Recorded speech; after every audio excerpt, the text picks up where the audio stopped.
Hello friends, எல்லாருக்கும் வணக்கம். மே 7ஆம் தேதியான இன்று நாடு முழுவதும் போர் ஒத்திகை நடைபெறவிருக்கிற நிலையில நம்ம இந்திய ராணுவம் பாகிஸ்தான் மற்றும் பாக் ஆக்குபைட் காஷ்மீர்ல ஒரு 9 இடங்கள்ல தாக்குதலை நடத்தியிருக்காங்க. ஆபரேஷன் சிந்தூர் அப்படின்ற ஒரு பேர்ல நம்ம இந்திய ராணுவம் இந்த தாக்குதலை நடத்தியிருக்காங்க. இந்த பிரெசிஷன் ஸ்ட்ரைக், அதாவது துல்லியமா ஒரு இடத்தை டார்கெட் பண்ணி அடிக்கிற இந்த பிரெசிஷன் ஸ்ட்ரைக்கை நம்ம இந்திய ராணுவம் surface to surface air missiles use பண்ணியிருக்காங்களாம். இந்திய ராணுவம் மேற்கொண்ட இந்த ஆபரேஷனுக்கு ஆபரேஷன் சிந்தூர் அப்படின்னு பேர் வச்சிருக்காங்க. சிந்தூர் அப்படின்றதுல இருந்து என்ன மீன் பண்றாங்க அப்படின்றது தெரியுது. நிறைய பெண்கள் அவங்களுடைய கணவனை இழந்தாங்க. ஸோ அதற்கு ஒரு தக்க பதிலடியை நம்ம இந்திய ராணுவமானது கொடுத்து வருது.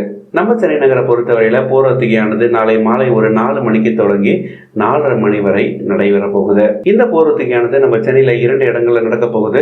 ஒன்று, சென்னை அடுத்த கல்பாக்கத்தில் இருக்கிற அட்டாமிக் பவர் ஸ்டேஷன்ல இந்த போர் ஒத்திகையானது நடத்த போறாங்க.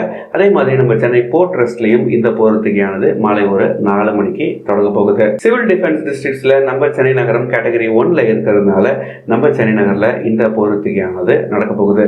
இந்த போர் ஒத்திகையின் போது ஒரு எமர்ஜென்சி வந்து அதை எப்படி டேக்கிள் பண்ணும், வான்வழி தாக்குதல் ஏதாவது ஏற்பட்டா அந்த மாதிரி ஒரு சூழ்நிலைகளை எந்த மாதிரியான விஷயங்களை செய்யணும் போன்ற விஷயங்களை இந்த ட்ரில்லில் அவங்க மேற்கொள்வாங்க அப்படின்னு சொல்லி எதிர்பார்க்கலாம். ஒரு 54 ஆண்டுகள் கழித்து இந்த போர் ஒத்திகையானது நம்ம நாடு முழுவதும் நடக்குது.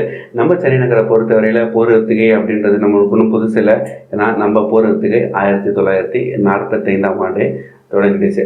இதே மாதிரி சேனல்ல இருந்து நிறைய தகவல்கள் உங்களுக்காக காத்திருக்கு. இது வரைக்கும் சேனலை சப்ஸ்கிரைப் பண்ணாமல் பார்த்துட்டு இருக்கிற நண்பர்கள் மறக்காம சப்ஸ்கிரைப் பண்ணிக்கோங்க. நன்றி, வணக்கம்.